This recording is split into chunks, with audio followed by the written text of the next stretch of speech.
À propos de Les particules, Blaise Harrison, 2019, par Anne Barbus. Les particules de matière ou de lumière. Le malaise adolescent, le malaise humain. Un grand ado dégingandé dit avoir souffert de troubles, TDAH. Les particules, la campagne d'hiver du nord-est de la France. Des chemins de feuilles mortes. Une illusion transcendante. La montée de la beauté, avec les champignons hallucinogènes autour d'un feu de camp. Les images se disloquent et un ami disparaît. Toute la gageure sera de faire apparaître les particules sur l'écran de cinéma. De faire advenir les particules de cinéma. De faire que le cinéma allume les particules de matière, lumière. Déjantées, hallucinées, stupéfaites, explosantes les particules. Au lycée, on croise copains et copines. Le groupe de musique tente de refaire le monde. L'adolescence est dans l'air, comme les particules. La science ou la magie, ou le cinéma pour survivre. Les champignons hallucinogènes font disparaître l'ami. Battu dans la forêt, flic, interrogatoire. Là où le cinéma fait apparaître une grande foi dans l'image, malgré le corps maladroit de l'ado mal à l'aise, malgré la première fille blonde allemande malade, piqûre tous les 3 mois. Une grande foi dans la capacité du cinéma à imager les âmes et les consciences, à s'abstraire de la normalité sans se déliter dans la folie. Quand on campe dans la forêt en hiver, après avoir bu la décoction de champignons, les lumières s'anamorphosent sur l'image.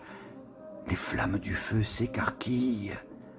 La caverne platonicienne relate le premier cinéma primitif, primaire. Tout en lueur mouvante et en feu superposé. L'œil humain aborde l'intangible de la matière explosée. L'art réalise, déréalise nos peurs magistrales, adolescentes et préhistoriques.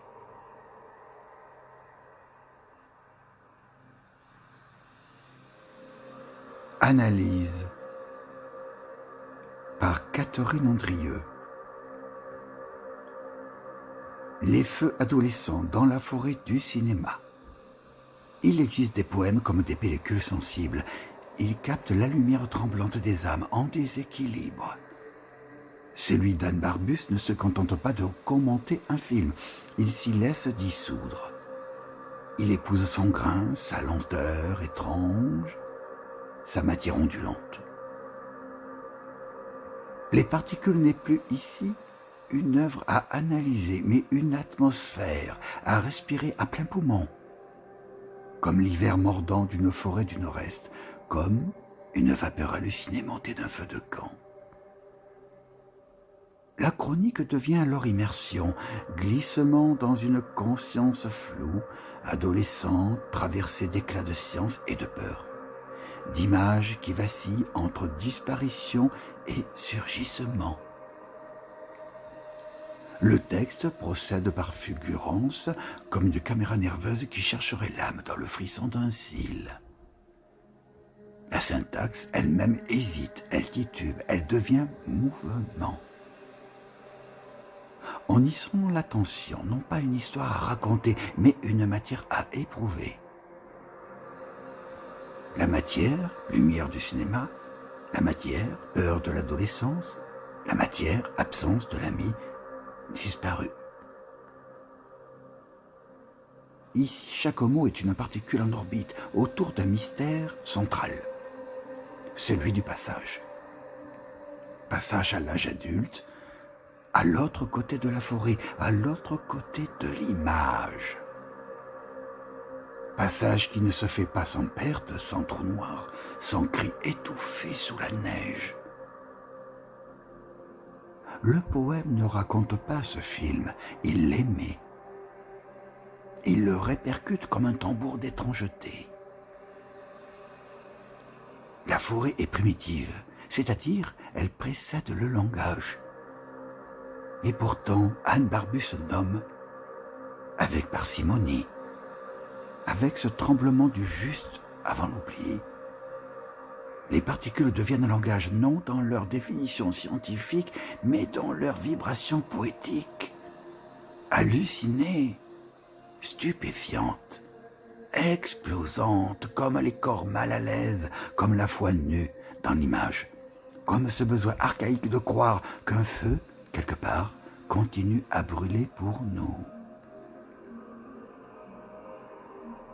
La chronique de ce film-poème est une traversée. On y lit la lumière comme on devine les constellations d'une conscience en mutation. Le cinéma n'est plus écran, mais champignon. Il ne montre pas, il transforme. Il ne raconte pas, il révèle. Et l'adolescence dans tout cela, elle plane, elle s'infiltre, elle est cette particule invisible qui fait trembler la feuille au sol sans qu'on voie le vent. Il fallait un poème pour accompagner ce film, pour en dire l'élan sans l'enfermer. Anne Barbusse ne commente pas, elle prolonge. Elle allume ses propres particules de mots sur l'écran de nos rétines. Et ce qu'on voit alors, ce n'est pas l'histoire d'un ado dégingandé, mais le battement d'un cœur incandescent dans le grand noir du monde.